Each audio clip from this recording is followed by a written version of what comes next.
Folks, you may not recognize this man or recognize his name, but you have seen many, many things on television that Robin is responsible for. Thanks for joining us, Robin. Welcome to the Turtle Ranch, Susie. Let me Great to tell have you, you here. it's gorgeous here. It is absolutely beautiful. I truly believe this is God's country. It feels like it to me. Now, you're a long ways from home. A little ways from Australia, but I'm a new American now, so this is my country. Now, you kind of started a little bit different than you would assume a trainer would start. You were a rodeo cowboy. I was a rodeo cowboy for several years in Australia, and I came over here, fulfill my dreams to see the American West and ride bucking horses over here, and fell in love with this beautiful Wyoming. And you were running a rodeo in Jackson Hole, weren't you? I was running a rodeo with Jim Houston in Jackson Hole back in the 80s, and I had a great time with him. And what a wonderful man to work with. Yeah. Now, you got exposed to the movie business while you were in Australia.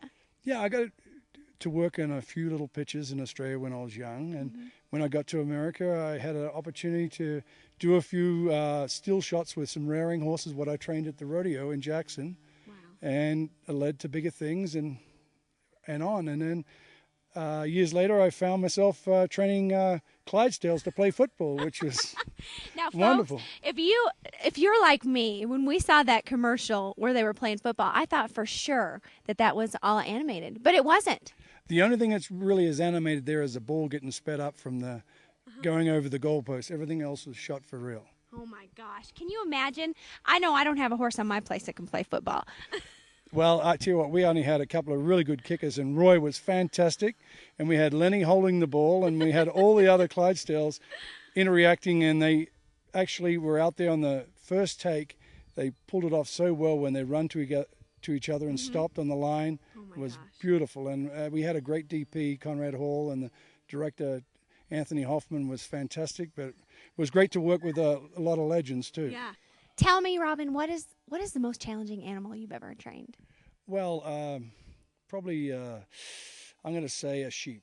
Really? When the sheep were doing the Clydesdale commercial where they were running out streaking on the field, and to have the sheep run to your stop and then rear up, it was very, very challenging. And another part is having the sheep be comfortable around a 2,000-pound Clydesdale, and the Clydesdale be comfortable of this little woolly little animal running around too. No kidding. How was that first experience when you introduced them to each other? Well, you know, safety first. That's the main thing for our little sheep, Yeah. and having the Clydesdales interact. So we would teach them on a fence and bring the sheep over, introduce both of them, and then once the sheep had its mark and the Clydesdales are on their mark, then we let the sheep perform and run through the Clydesdales. Wow. I bet that was interesting. It was a lot of fun. Yeah, you'll have to watch the behind the scenes. Absolutely. That is what is so amazing about these commercials. You would think when folks watch these commercials, you know, we know that there's a lot of training that goes into it, but I would have thought you would have had 6-8 months to do this, but you don't. No, sometimes we have 20, 30 days. It just depends on what but you know, look, the main thing is we just do repetition, and we will have several animals do the same trick. So it's not a lot of stress on each animal. Right. So they can relax. And if we're talking about the sheep, we'll have 3 sheep to do the same trick. Wow. So we can keep rotating them around, and so they relax. Yeah. And, you know, the funny thing about it is, you know, folks watch these commercials. They don't understand what is going on around these animals. You've got cameras, you've got lights, you've got people running stuff, making all kinds of noise. Oh, yeah. And you have people that drop things and silk that blows over. You're always worried about the ultimate thing, not to get anybody hurt, especially an animal. Yeah. Because I need the animals for the job. Yeah, absolutely. And we love them anyways. Yeah, and you know, they've been performing in a lot of Super Bowl commercials now for 15 years. Yeah, It's fantastic. They're famous. And we love those Clydesdales. Yeah, they're awesome. You know, when you think about that, you've got all of that extracurricular activities going on. I don't understand how you keep the animals' attention. You know, they work with you day and night, and I feed them, I look after them, I'm with them, I clean up for them at nighttime in their stables. So they learn to be around, they learn my voice, and you know, they get really calm. Once they've got the trick, they zoom in. They want to please. They really want to do it. They want to play football. They want to pull a wagon. They want to, you know, they want to roll the snowballs out in Colorado. You know, That's cool. cool. Now, you have to tell us about this snowball deal. Most of these horses, you said, hadn't even never seen snow. No, and they were raised in California, and just out of L.A., and for them to meet snow, I had them in Montrose, Colorado, and we had to have snow brought in from Telluride into Montrose to the fair building and dumped on the ground, and we had to introduce the little Clydesdales to the snow, and then we'd put the snowballs, which were basketballs until the day, and then we made them into snowballs to roll them on the snow and then hike them. Wow. And then we had them stand beside the tree, and then we had fake snow dropped on them because the real snow would be so heavy they'd be drenched in the little guys. So I can only imagine their first reaction to that snow. They were like, "Whoa, what is this? No, what are you doing to me?" They were probably doing some high stepping. Yeah, they really actually. The first instinct was to put their nose into the snow and find out what is it, and then they'd pour and. That sounds hilarious.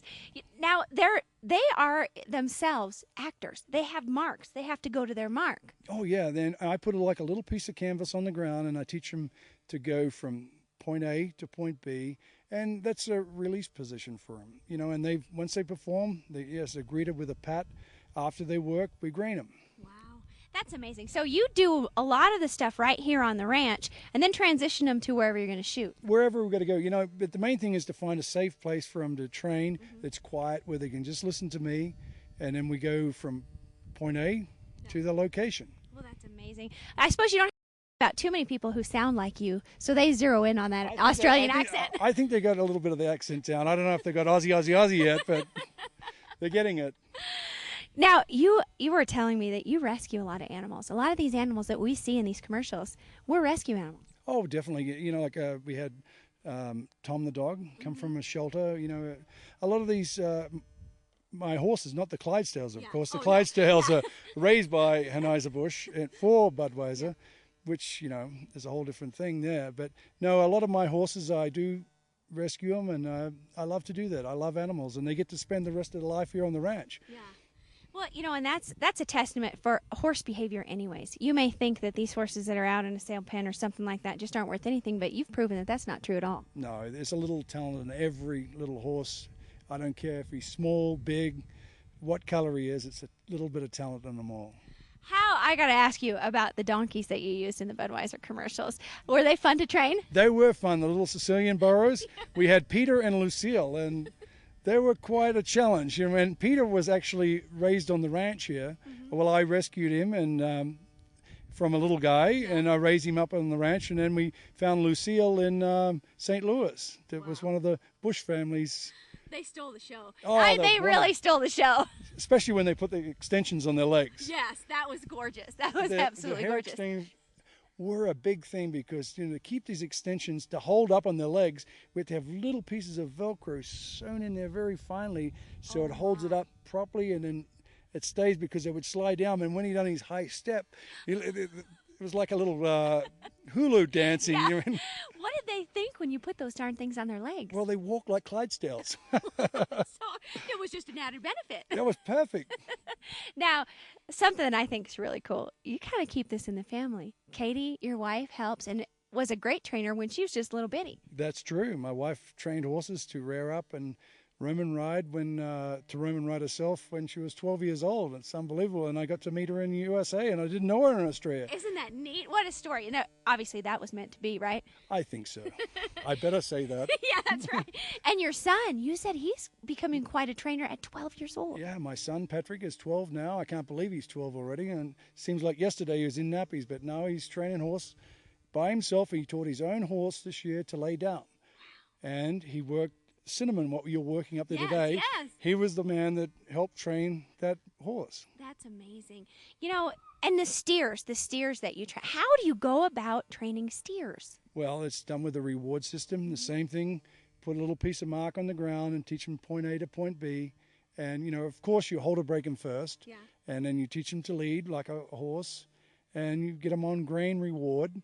And they like to be patted too. Yeah. Even though they had big monstrous horns, but they slobber, but they like to be scratched. They love it. You see them chewing the cud, they're happy little campers.